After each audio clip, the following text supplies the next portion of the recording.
Buenos días compañeros y maestro. El día de hoy vamos a exponer el tema la Ilustración y las reformas borbónicas.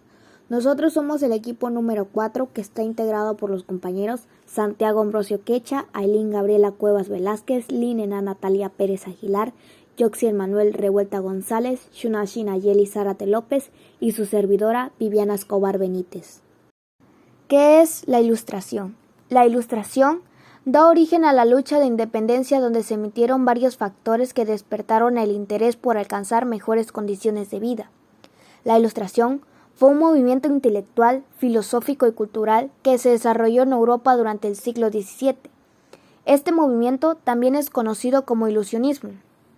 La Ilustración es la ideología y la cultura elaborada por la burguesía europea en su lucha con el absolutismo y la nobleza. Este proceso trajo grandes cambios a la forma de vida, influyendo en factores como lo político, económico y en la educación.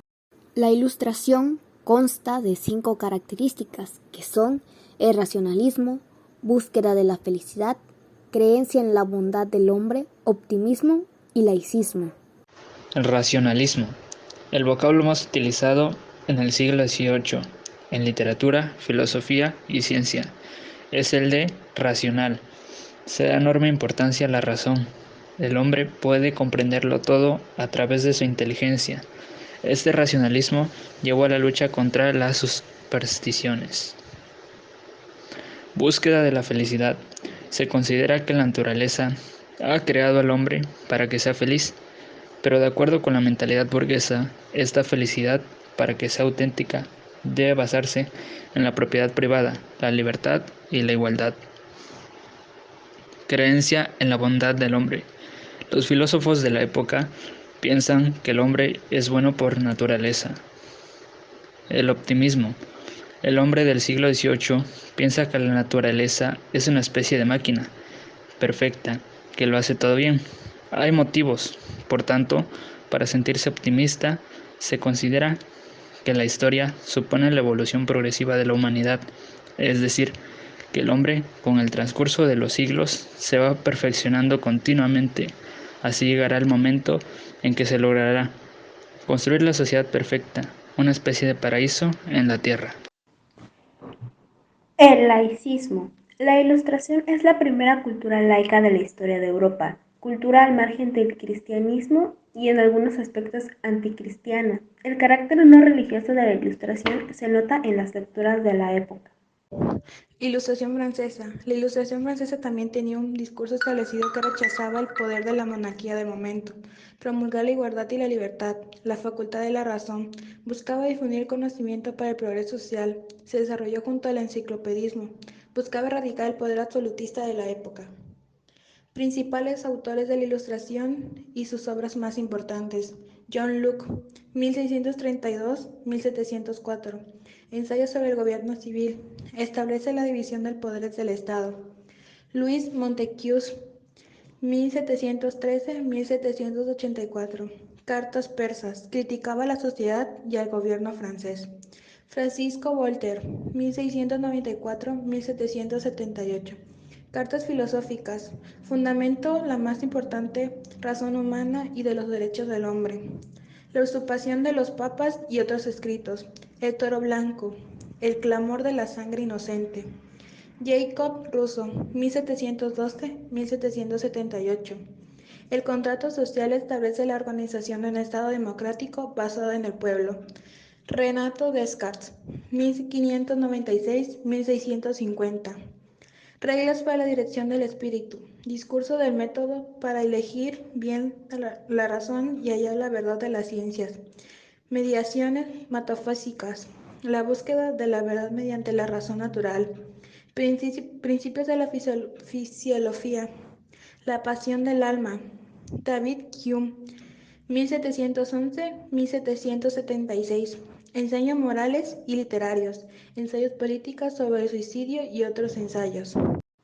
Las principales ideas de la Ilustración son el antropocentrismo, que es la atención del mundo que se centra en el hombre en lugar de Dios, el racionalismo, que todo se comprende mediante el filtro de la razón humana y la experiencia del mundo sensible, relegando las supersticiones, la fe religiosa y también los aspectos emocionales en la psique al lugar de lo oscuro y lo monstruoso. El ibercriticismo. La Ilustración emprendió la revisión y reinterpretación del pasado, lo que condujo a un cierto reformismo político y social. En este contexto, las obras de Rousseau y Montesquieu serán claves en la formulación al menos teórica de sociedades más igualitarias y fraternas. El pragmatismo, que se impone un cierto criterio de utilitarismo al pensamiento. Por eso entran en crisis ciertos géneros literarios como la novela y también se impone el ensayo, las novelas de aprendizaje, las sátiras, comedias y las enciclopedias. La imitación, que es la fe en la razón y en el análisis, conduce a medio a pensar en la originalidad como un defecto. El idealismo, cierto eliticismo en este modelo de pensamiento, que rechaza lo vulgar como refugio de supersticiones morales retrógradas y comportamientos indignos. Y el universalismo, que está en contra de los valores nacionales y tradicionales que luego exaltará el romanticismo. Se ve con buenos ojos los libros de viajes y lo exótico como fuente de lo humano y lo universal. Así se impone también la tradición grecorromana, al considerarla como la más universal de las inexistentes. También junto al movimiento de Ilustración se mencionó el movimiento del enciclopedismo, que fue un movimiento filosófico-cultural que se desarrolló en Francia por la misma influencia de la Ilustración. La meta del enciclopedismo siempre fue la divulgación del conocimiento, la democracia del saber, proporcionando las herramientas que se necesitaban tanto en la revolución industrial como en el desarrollo económico. El enciclopedismo fue impulsada y editada por Diderot y D'Alembert y contribuyeron a su redacción algunas de las figuras más notables de la Ilustración como Voltaire, Rousseau y Montesquieu. La enciclopedia fue una obra colectiva de 28 volúmenes y se publicó en 1751, conteniendo conocimientos concernientes a ciencias, artes y oficios, además de soluciones a problemas sociales, nobles y burgueses. Su objeto concreto era ilustrar a las generaciones futuras, haciéndolas más dichosas, y con ello se recopiló datos que le proporcionaba la filosofía y la investigación científica de la Ilustración. Reformas borbónicas. Cuando las reformas borbónicas quedaron consolidadas en la península ibérica, los monarcas decidieron extenderlas. Esto ocurrió en la mitad del siglo XVIII, por iniciativa del rey Carlos III. Las reformas buscaban reacomodar la situación interna de la península como las relaciones con las provincias. Reformas borbónicas económicas y políticas. Las principales reformas borbónicas se desarrollaron en lo económico, como lo son el establecimiento del libre comercio y la creación de aduanas terrestres. Las principales reformas borbónicas políticas fueron la creación de intendencias por el visitador José de Galvez por órdenes de Carlos III. Reformas borbónicas sociales y eclesiásticas. En lo social fue el incremento de la tributación, generó resistencias y también se restableció el predominio de los peninsulares sobre los criollos. Y en lo eclesiástico fue que incrementó el poder del Estado sobre la Iglesia y la expulsión de los jesuitas, confiscando sus bienes. Objetivos de las reformas.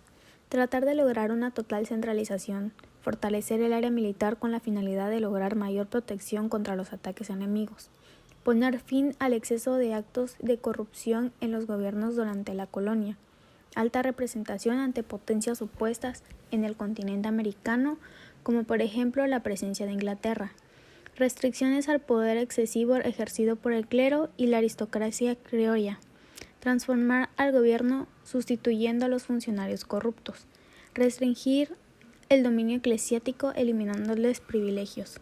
Consecuencias de las reformas borbónicas. Mayor centralización y control por parte del Imperio Español hacia las colonias americanas. Inmensa disminución en los ingresos de las colonias españolas, lo cual las llevó a un gran empobrecimiento. Marcada mengua en el crecimiento industrial de las colonias. Fuertes disturbios por descontento de las colonias en las reformas económicas implementadas por el Imperio Español. Aumento de las contribuciones que las colonias aportaban al Imperio Español. Esta solo fue una pequeña introducción en el tema sobre la ilustración y las reformas borbónicas. Esperamos que hayan entendido y que hayan comprendido un poco más sobre este contexto histórico. Gracias por su atención y esta fue nuestra exposición.